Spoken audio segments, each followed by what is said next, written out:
মুহতারাম আমির পীর সাহেব চরমনায়ের পক্ষ থেকে পীর সাহেব চরমনায় মনোনীত এবং এদেশের সর্বস্তরের উলামায়ে কেরামের সমর্থিত হয়ে হাত পাকা প্রতীকের প্রার্থী হিসাবে আমরা আপনাদের সামনে যে বার্তা নিয়ে আসছি, জুলাই ছাত্র জনতার গণ অভ্যুত্থানের মাধ্যমে যে পরিবর্তিত বাংলাদেশের স্বপ্ন, এদেশের আপামর জনতা, দেশপ্রেমিক জনতা যেই স্বপ্ন দেখেছেন, এই পরিবর্তিত বাংলাদেশে নতুন বাংলাদেশ বিনির্মাণে বিগত ৫৪ বছর যেই বিদ্যমান সংবিধান দ্বারা পরিচালিত হয়েছে, এই বিদ্যমান সংবিধানের মাধ্যমে এদেশের মানুষ সত্যিকারের স্বাধীনতা ফিরে পায়নি। ঠিক কিনা ভাই? আমার মানুষের যে অধিকার, দেশের যে উন্নয়ন হওয়ার কথা ছিল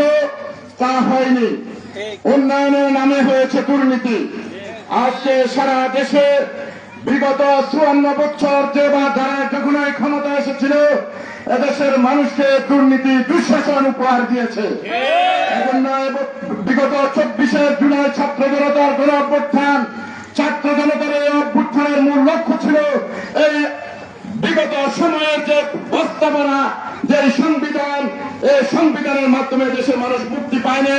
এজন্য আগামী নতুন বাংলাদেশ, একটি পরিবর্তিত বাংলাদেশের লক্ষ্যে এই আন্দোলন। এই ধারাবাহিকতা পীর সাহেব চরমনায় এদেশের ইসলামপন্থী এবং দেশপ্রেমিক জনতাকে আগামীর বাংলাদেশ, পরিবর্তিত বাংলাদেশের লক্ষ্যে দীর্ঘ ১০ বছর কাজ করে আসছিলেন। আজকে পীর সাহেব চরমনায় বিগত সময়ে এদেশের ইসলামপন্থী জনতাকে, দেশপ্রেমিক জনতাকে ঐক্য করেছিলেন ইসলামের স্বার্থে। ঠিক কিনা ভাইরা আমার? এদেশের মানুষকে ঐক্যবদ্ধ করেছেন ইসলামের স্বার্থে। আজকে আবারও পীর সাহেব চরমনায় যেখানে ইসলামের স্বার্থ নাই, সেখানে পীর সাহেব চরমনায় নাই।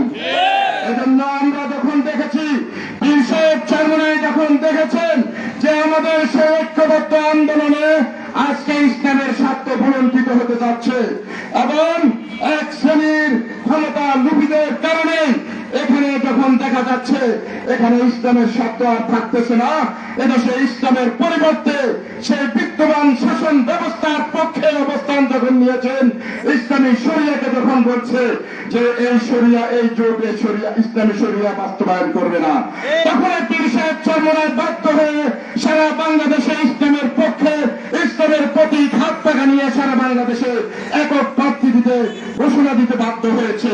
পীর সাহেব চরমনায় সেই ঘোষণার সাথে এদেশের সকল আপামর জনতা এবং দেশপ্রেমিক জনতা, ইসলামপন্থী জনতা এবং উলামায়ে কেরাম পীর সাহেব চরমনায়ের আহ্বানে প্রার্থীদেরকে সমর্থন ঘোষণা করেছেন।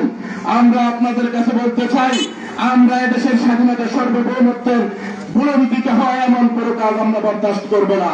এদেশে ইসলামের যে আদর্শ, ইসলামের যে সমহান আদর্শ, ইসলামী শরিয়ার আলোকে আগামীর বাংলাদেশ যে প্রতিষ্ঠার লক্ষ্যে যে ঐক্য হয়েছে, সেই ঐক্য যখন আমরা দেখতেছি ইসলামের আদর্শ ভুলণ্ঠিত হচ্ছে, এজন্য পীর সাহেব চরমনায় নতুন ভাবে আগামীতে দেশকে পরিচালিত করার লক্ষ্যে, ইসলামের আলোয় আলোকিত করার লক্ষ্যে, দুর্নীতিমুক্ত একটি বাংলাদেশ প্রতিষ্ঠিত করার লক্ষ্যে পীর সাহেব চরমনায় সারা দেশে ইসলামের পক্ষে একক প্রার্থী ঘোষণা করেছেন।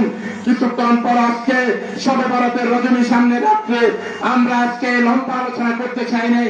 আমরা আপনাদের কাছে এতটুকু বলবো যে আমরা আগামীর বাংলাদেশ হবে ইসলামের বাংলাদেশ, আগামীর বাংলাদেশ হবে ইসলামী শরিয়ার বাংলাদেশ, আগামীর বাংলাদেশ হবে উলামায়ে কেরামের নেতৃত্বের বাংলাদেশ। এই লক্ষ্যে আগামী 12 ফেব্রুয়ারি ইসলামের প্রতি হাত পাকা মার্কা ভোট দিয়ে যুক্ত করবেন, এই আশাবাদ ব্যক্ত করে আমার আলোচনা আজকে এখানে সমাপ্ত করছে। আল্লাহ পাক আমাদের সকলের কোরবানিকে কবুল করুক। এখন আমরা সকলে দূরে